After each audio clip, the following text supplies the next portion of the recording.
going to dive into the upper room discourse. We're in John 15. So we're in the third chapter of the upper room discourse. Basically, John 1 through 12 is Jesus' ministry. He's sharing, he's talking, he's teaching, he's doing stuff. Then you get to the upper room discourse is basically the night before he is arrested, betrayed, crucified. And he shares for a couple chapters with his intimate group of disciples things he really believes in. So chapter 13, he washes the disciples' feet. He gives them a model of how to love one another. He also tells them, hey, guess what, guys? Sorry to break the news. One of you is going to betray me. They're aghast. And then he looks at Peter and he says, Peter, and you're going to deny me 3 times. And he says, by the way, I'm going to leave. And now they're panicking. Chapter 14 is like, hey, don't let your hearts be troubled. Don't 15.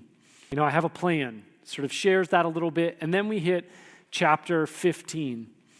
Now, chapter 15, a lot of us know this. If you don't, that's probably actually a little bit helpful because there's a lot of thoughts that we import into this passage. So I actually want to start with 2. One is an agricultural and the other one is a biblical contextual point. So before we dive into chapter 15, I want to share a little bit about 2 things. 1, pruning. 2, sort of this vine image as it sort of goes throughout the Hebrew Bible of the Old Testament. All right, first, pruning. So has anyone here ever pruned a tree or a grapevine or something? So some of you know a little bit about that. When I lived in San Jose, I had my first opportunity to prune. So I oversaw a community garden, got to prune there, and then we also had a grapevine growing in our backyard, and so I got to trellis that and sort of prune it. And there's a few reasons for pruning. One is you reduce the canopy a little bit so that the sun can get in there, so that wind flow increases. You can remove dead branches. All right, so this is pruning, is cutting off a branch, something like that, right? So that you can remove dead or broken branches. It's also a way to increase the structural integrity of the plant so that the branches that are there can really hold. Is about sort of a lot of fruit. The main reason for pruning that will come up in this text is about sort of basically energy dispersion. So imagine you have 60 branches and 15 of those are not very good branches. If you prune off those 15, all the energy in that plant is now going into the 45 really good branches. Therefore, actually the fruit quality and quantity increases. Point 1, pruning. Point 2, the vine in the Old Testament in the Hebrew Bible. This is really important because it's really going to shape how Jesus talks about the vine. It's analogy he offers in John 15. 2 things. The first is this. Almost every single instance in the Old Testament when the vine and this vine analogy is offered, it's about God's faithfulness. Man, God put so much time and energy into this vine. And Israel bearing bad fruit. Almost without exception, okay? Isaiah 5 is one of the best examples. And I just want you to listen to it. It's not going to be projected. I just want you to enter into this a little bit. The emotion of it. This is Isaiah 5. Let me sing a song for my beloved. My love song concerning his. He dug it. My beloved had a vineyard on a very fertile hill. He dug it and cleared it of stones and planted it with choice vines. He built a watchtower in the midst of it and hewn out a vine vat in it, and he looked for it to yield grapes, but it yielded wild grapes, aka bad grapes. And now, inhabitants of Jerusalem and men of Judea, judge between me and my vineyard. What more was there for me to do to my vineyard that I have not done in it? When I looked for it to yield grapes, why did it yield wild grapes or bad grapes? All right. It's a great picture of this vine image throughout the Hebrew Bible. Pops up in the prophets, multiple prophets in Psalm 80. But it's this idea of God is investing his love, his energy, his attention. He is going out of his way. And what happens? Israel does not bear good fruit. Time and time again, this is, whenever this analogy is offered, this is the frame that is used. Now, just to also clarify this, what does bad fruit mean? Now, this is a little bit of a discursus, but I think it's important. One, God, Genesis 1, he develops humankind. What does he say? I made you in my image. What does he want them to be? His kind will bear his world. His hope from the very first page of the Bible is that humankind will bear his image in the world. Genesis 12, what does he do? He calls Abraham and he says, through you and your descendants, I want to bless the nations. So there's this twofold calling for human vocation and Israel's vocation. They will bear God's image in the world and they will be a fruitful blessing to the nations.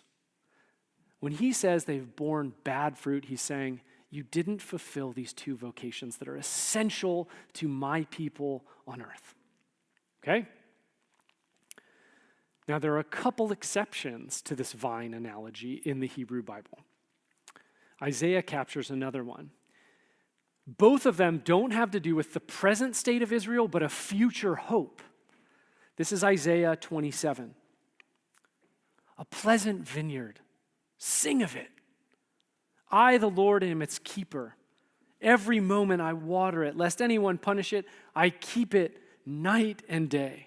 In days to come, Jacob shall root, Israel shall blossom and put forth shoots and fill the whole world with fruit. Right? So you have this picture. In the future, someday there will be this vine, and this vine will produce so much fruit, it'll fill the whole world. Isaiah 60, another one. Your people that I might be shall possess the land forever, and the branch of my planting, the work of my hands, that I might be glorified. So now you have this connection between, God is going to be glorified through this vine that will go throughout the world, bear fruit everywhere, and glorify God. All right? So this is sort of the narrative that we are entering into when Jesus says these words. I am the true vine. My Father is the vine dresser. Every branch in me that does not bear fruit, he takes away. Every branch that does not bear fruit, he prunes, that it may bear more fruit. Already you are clean because of the word that I have spoken to you. Abide in me, and I in you. As the branch cannot bear fruit by itself unless it abides in the vine, neither can you unless you abide in me. I am the vine, you are the branches. Whoever abides in me and I in him, lest he is it that bears much fruit, for apart from me, you can do nothing. If anyone does not abide in me, he is thrown away like a branch and withers, and the branches are gathered and thrown into the fire and burned. Now I want you to notice verse 1, what Jesus doesn't say. He does not say, I am the vine. Notice that? What does he say? I am the true vine. Immediately, for his listeners in that upper room, they're thinking Isaiah 21, Isaiah 27, Isaiah 60. He is not going to follow the pattern of God is loving, and then the people go disobedient. He's saying, no. I am the vine that will lead to the people who will produce fruit throughout the whole world. I am that future vine that you've been looking forward to. I am going to be the one who initiates this new people, this true Israel, this true people of God, who will be able, right, to fulfill the human vocation set forth in Genesis 1, image bear God in the world, and 2, Genesis 12, they're going to fulfill the calling of Abraham to be a blessing to the nations. Guess what, guys? I am the true vine. N.T. Wright says this. Now, Jesus is saying that he is Israel. He is the one on whom God's purposes are now resting. And his followers are members of God's true people, if they belong in him, or to him, and remain in him. The picture of the vine isn't just a clever illustration from gardening. It is about who Jesus and his people really are. Now, one thing that's really important at this moment is to recognize that this is fundamentally a communal image. Right? It's really easy in 21st century modern America to think of this as like all about individuals. But actually, this is a communal image about the new Israel. It's about the people of God, right? Obviously, there are individual connection points. If you think of a vine, there's lots of branches, right? But it's a communal image. God wants to form a people who image him in the world and are a blessing in the world. This is a collective image, not just an individual one.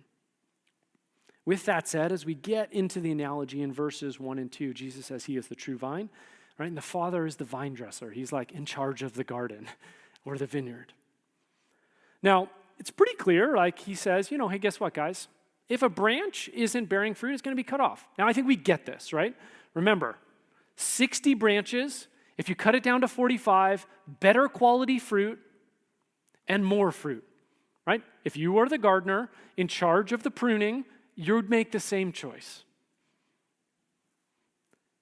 He is saying, hey guys, if you're not bearing fruit, just like a gardener would, we're going to cut that off so we can have more and better fruit over time. Now in verse 3, Jesus says something that's a little confusing. He says this, already you are clean because of the word I have spoken to you. Happening right now, basically impossible to see in English, but in Greek, there's a pun happening right now between clean and prune. So Jesus is being a little punny. And I think the people there would have gotten this because they understood the language. Like in English, we would get this. Clean and prune are very similar. They sound very similar. And what Jesus is basically saying to them is, you guys have already submitted to the Father's pruning knife. Over the last 3 years, hey, we've been pruning you of ambition, all kinds of things. So you're ready, you're cleaner, right? N.T. Wright again. He wants us to link the pruning of the vine with the clean state of the disciples. They have already been pruned, though no doubt there is more to come. They have had to submit to the pruner's knife, cutting away goals and ambitions.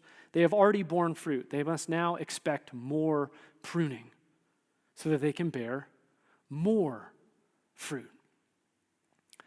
Now, as we get into verses 4 through 6, there's 4 primary themes that Jesus develops. The first is this, right? It's this connection between abiding in him. Now, this isn't simply, hey guys, believe in me, right? This isn't 1 + 1, hey, believe that 1 + 1 = 2. It's more akin to trust. It's more akin to, hey, let's live in a relational union, elements here. Now, I think there's 2 concrete elements here. The first is, when you're abiding, you are receiving, right? The branch connected to the vine, what does it fundamentally do? It receives life that travels through the roots, up through the vine, into the branch. So primarily abiding is receptive, receiving the life of the vine. Secondly, there's sort of an undertone in this text about holding on or perseverance or steadfastness, right? There's sort of this challenge to continue to stay connected, a sense of holding on. Twofold, are you open or receptive, right? Are you holding on to me? That's sort of the first theme. The second one is this connection between abiding and bearing fruit. Right? Jesus says if we are open and receptive, if we are holding on, guess what? Verse 5, not that we'll bear fruit, we will bear much fruit. Right? Paul picks up on this fruit theme in the New Testament. He talks about fruits of the Spirit, right? Galatians 5, you're going to bear love, faithfulness, self-control, peace, forbearance, kindness. These kind of things that are the character of Jesus will start to become your character as you abide in me. Point 3, right? Apart from me, nothing. And this is one of the most important points here. The disciples do not produce fruit. You notice that? The disciples do not produce fruit. God produces fruit in them so that they exemplify the character and ministry of Jesus. So if we're fruit bearing, he's saying, hey, you get no credit here. Right? This isn't like to your glory, right? This is to the Father's glory, right? This is Isaiah 60. The point is that God is glorified. Leslie Newbegin, he's a missionary, he says this quote, he says this, the fruit is not an artifact of the disciples. It is a fruit of the vine. It is the life of Jesus himself reproduced in the lives of the disciples in the midst of the life of the world. Right? Jesus says explicitly, apart from me, you can do nothing. End stop. You get no credit for the fruit. If you work harder, you don't get extra credit.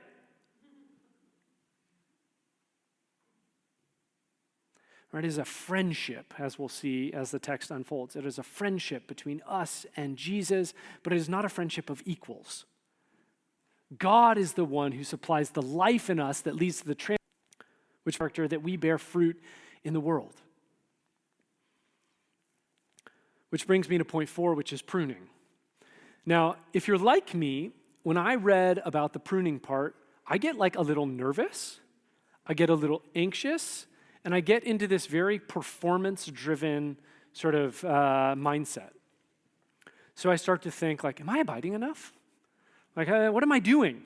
Right? What am I doing? Am I loving people enough? Am I doing enough that I can sort of say, check, abiding? Right? Just me? But isn't that the very thing that Jesus is trying to undermine here? It's like our actual fear response in this text actually reveals that we do not get the grace that Jesus has offered in this very text.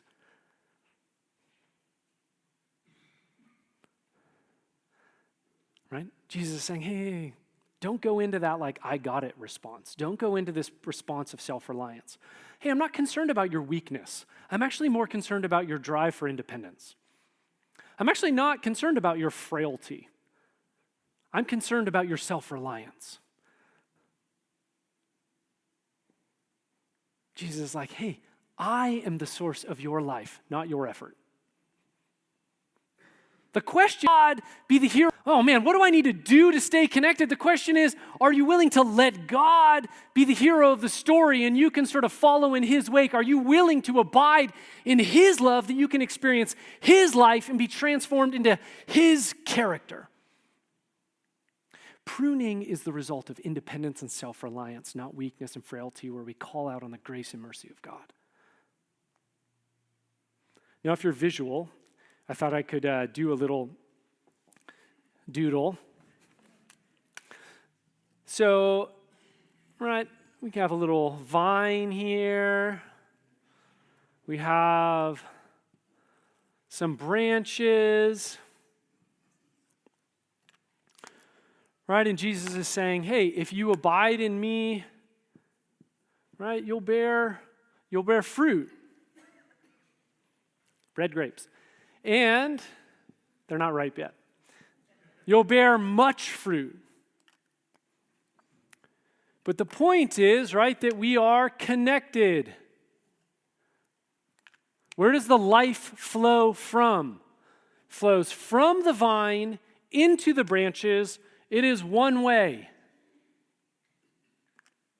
We do not flow into the vine and say, take my life, God. Look at my performance. Look how awesome I am. We then, no.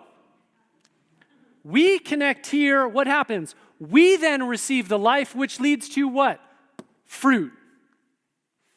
Jesus is simply saying, hey, guess what? If you're over here, right, sort of broken off, guess what? You're not going to bear fruit. You want to do it on your own? Awesome. You will not bear fruit. Actually, you are self-selecting yourself for the pile of branches that are over here that just want to do it on their own. He's like, hey, yeah, no, there's a bunch of them. These are the people that want to hang out by themselves, do it on their own, say, we can rock it. Great, try. If you want to abide, if you want to experience the fruit-bearing of God, hey, stay connected. Receive my life. Does that make sense? The drawing really helps like that.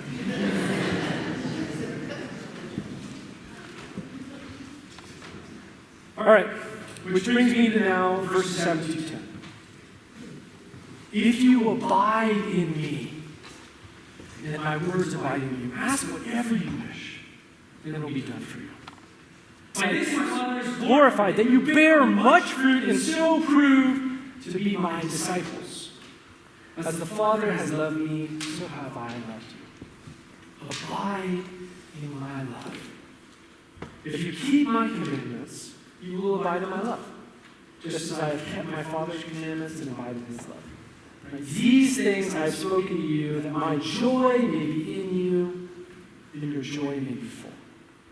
And there's two primary things going on here that I want to emphasize. The first is Jesus clarifies in 7 through 10, what does abiding look like? He gives us a couple handholds there, and then he also tells us a couple, what are the results of abiding?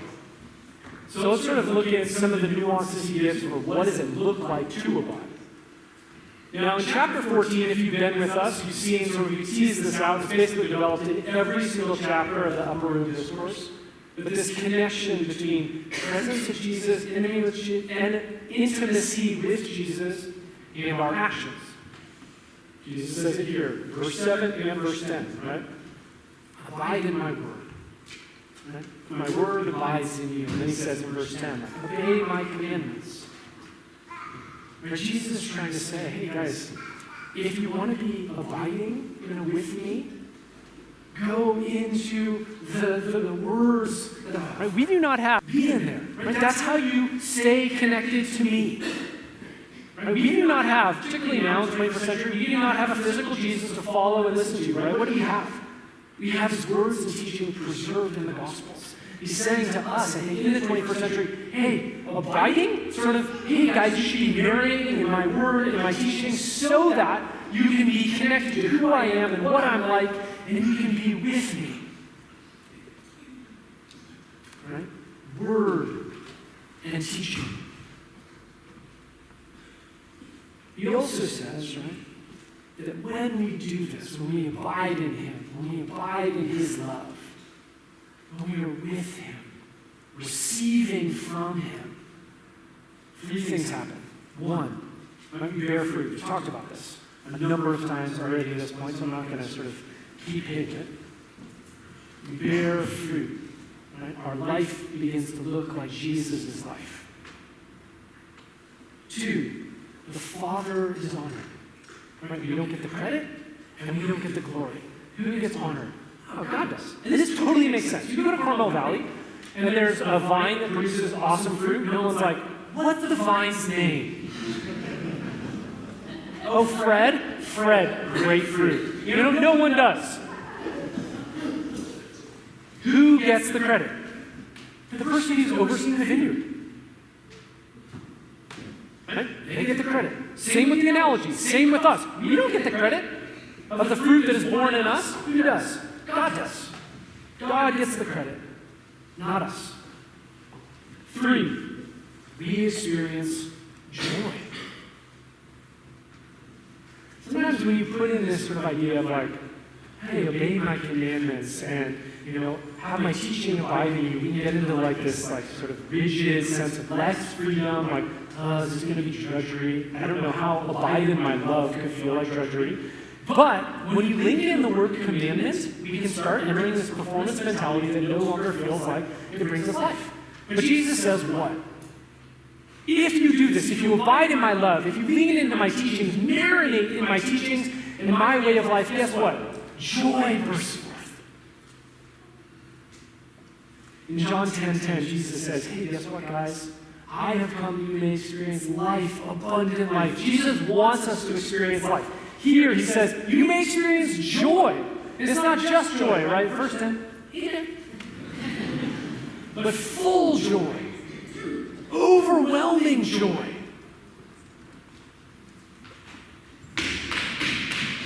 One of the fruits of joy, of being with Jesus, of abiding, is that we experience joy. Now, verses 1 through 11 are really leaning into what is our relationship with Jesus like? What anchors it? What shapes it? Now, as we get into 12 through 17, he's going to shift a little bit to how do we relate to one another? And then in 18 to 25, next week, we're going to talk about, so as that's happening, how do we relate to the world? But let's look at 12 through 17. This is what he says. This is my commandment, that you love one another. As I have loved you, greater love has no one than this, that someone lay down his life for his friends. You are my friends if you do what I command you. No longer do I call you servants, for the servant does not know what his master is doing, but I have called you friends. For all I have heard from my Father, I have made known to you. You did not choose me, but I chose you, and appointed you that you should go and bear fruit, that your fruit should abide, so that whatever you ask the Father in my name, he may give it to you. These things I command you, so that you will love one another. All right, so as always, verse 12, right? Who is the model? Jesus. Love one another as chapter 13 loved you. You might wonder, what's that look like? Thank you for asking, right? So, chapter 13, what does Jesus do? They gather. What is the first thing he does? He washes their feet. If you weren't here for that message, check it out. It's on the website. It's just sort of a picture of what does it look like to embrace the self-giving love of Jesus. Love one another as I have loved you. And he washes their feet. And in the next chapter, within 24 hours, what? He will suffer and die for them. He gives his life for them. Jesus is like, follow in my steps. Right? Loving one another is not sort of, mentally like, I'm not in conflict with anyone. Loving one another is not simply like, I generally like these people. No, it's self-giving love that Jesus models. And what we see right in chapter 13, if you were here, is that there's this connection. Like, how you love one another, guess what? This is how the world will know you are my disciples. So now there's another connection. How we love one another affects how we bear his image in the world, Genesis 1, and, right, Genesis 12, the blessing of Abraham. How we are called to be a blessing to the nations. How do they know who we are and whose we are? By how we love one another. This is a fruit of our abiding. Now, 2 notes here. Verses 14 to 15, Jesus rephrased their relationship from like certainly unusual and not friend. A couple things. One, this is not totally unusual in the Old Testament, in the Hebrew Bible, right? Jesus, or God says that, hey, guess what? Abraham, Moses, you're my friends. So it's not totally unusual. Jesus, a few chapters earlier, says that Lazarus is his friend. With that said, I do think it's pretty important that Jesus says this in this moment. And the difference between a servant and a master is that a servant isn't necessarily included in the rationale, the goal, the heart of the master.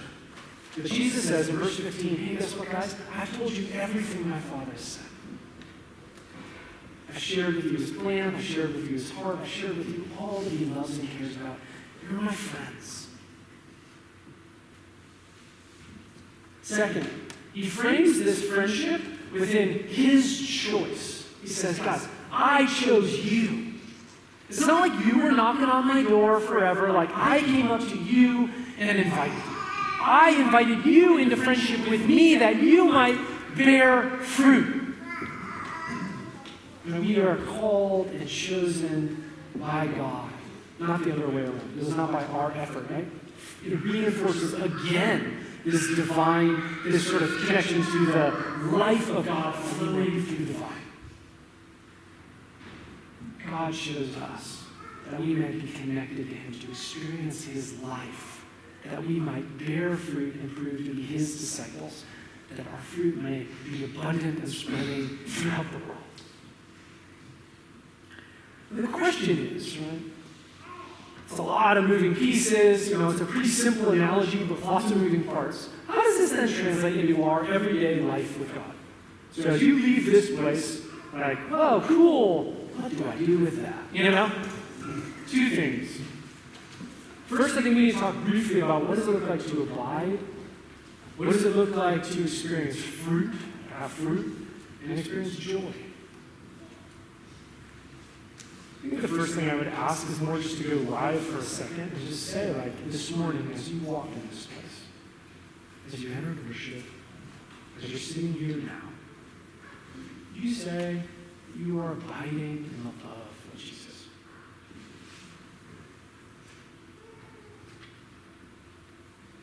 Don't say that like rhetorically, but like honestly.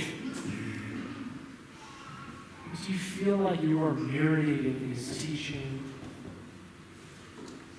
connected to his presence?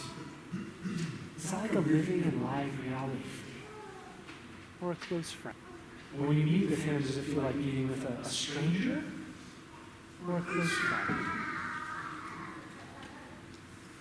When you think about the core understanding of your relationship to God, is it one of receiving or one of performance? Are you thinking, I got to change my behavior to do this? There's appropriateness to that. But ultimately, is the core of your life centered in receiving the life and grace of God, or is it about you doing something for God?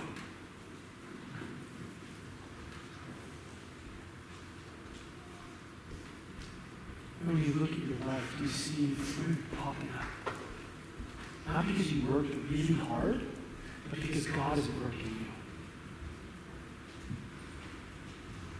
When you look at your life right now, do you see joy springing up?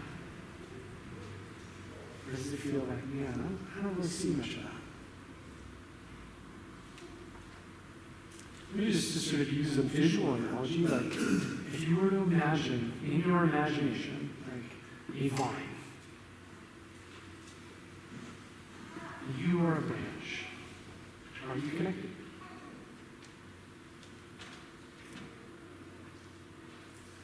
I don't know. That's the image he uses. Are you really connected there? What does the Spirit say? Like there's a harvest there. Are you laying on the floor? Are you connected? Are you sort of popping out one little fruit? Or do you feel like there's a harvest there? What's really going on? All right, if I was going to be super practical, I would say this. Take 30 minutes this week.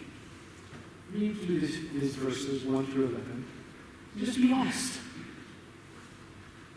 For the next 2 or 3 days, take 30 minutes, read through these verses, and just say, God, who am I? Where am I? What do you see? If you're visual, I might suggest drawing it. Like, there's a vine, hopefully better than this, right? There's a vine. Where is your branch? What's the fruit like, God?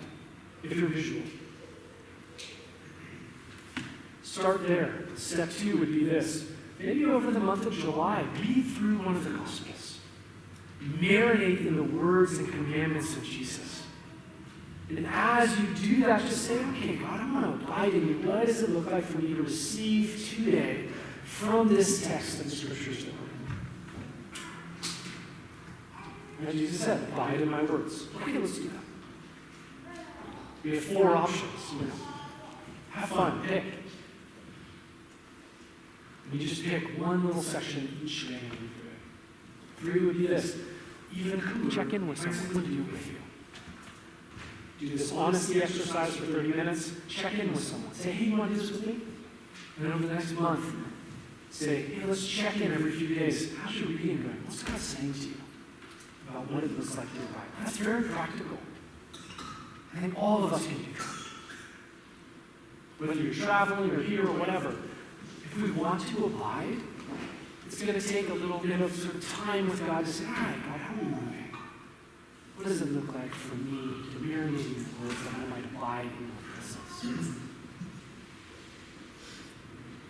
Second thing I would say is, as we get from sort of abiding to love one another, just a reminder, right? Like, this metaphor is not primarily, hey, I read John 15, let's do one-on-one with Jesus in a coffee shop, ad infinitum for eternity, right? It's connected to a community of people that are trying to image God in the world, that are trying to get sort of a blessing in the world.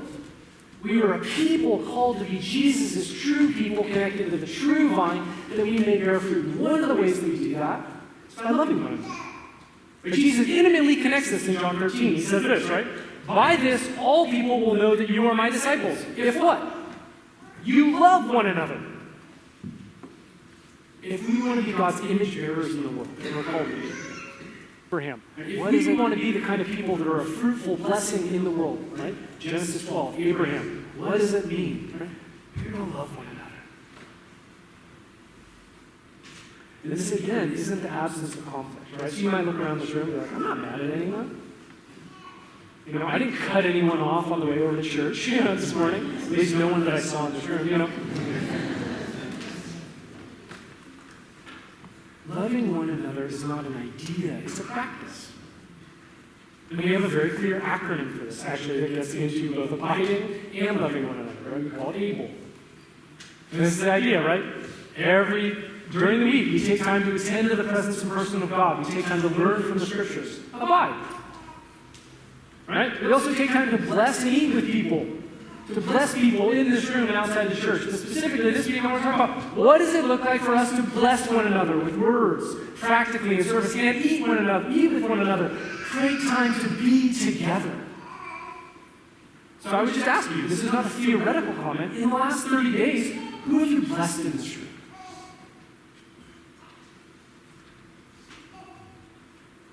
In the last 30 days, who have you eaten with in this room?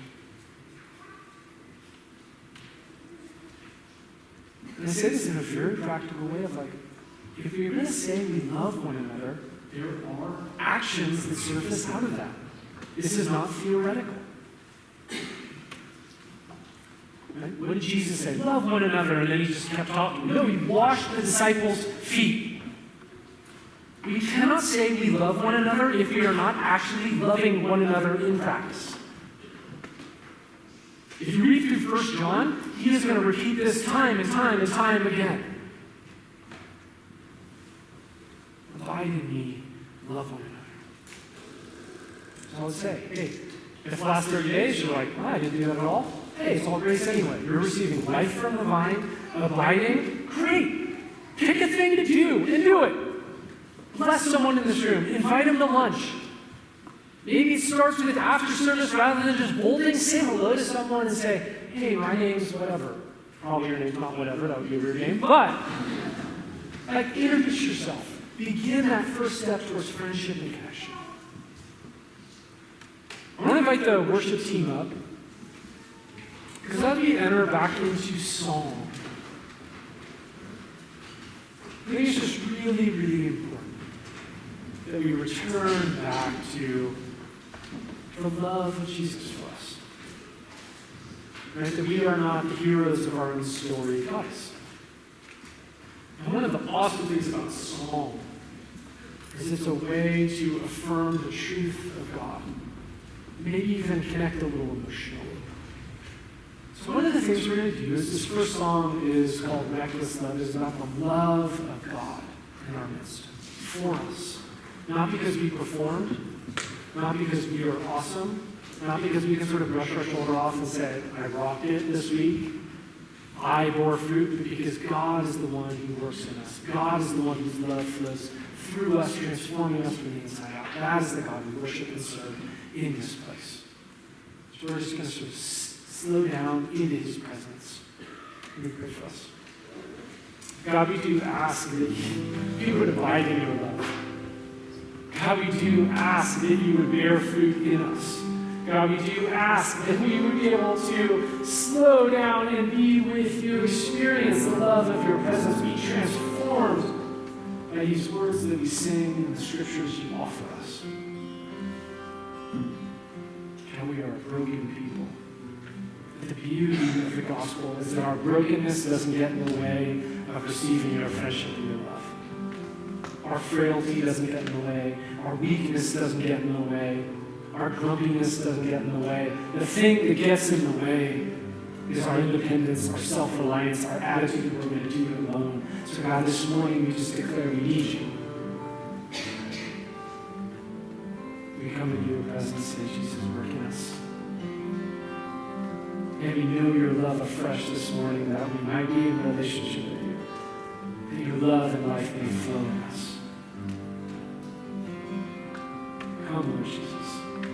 Come, Holy Spirit. Fall afresh on us.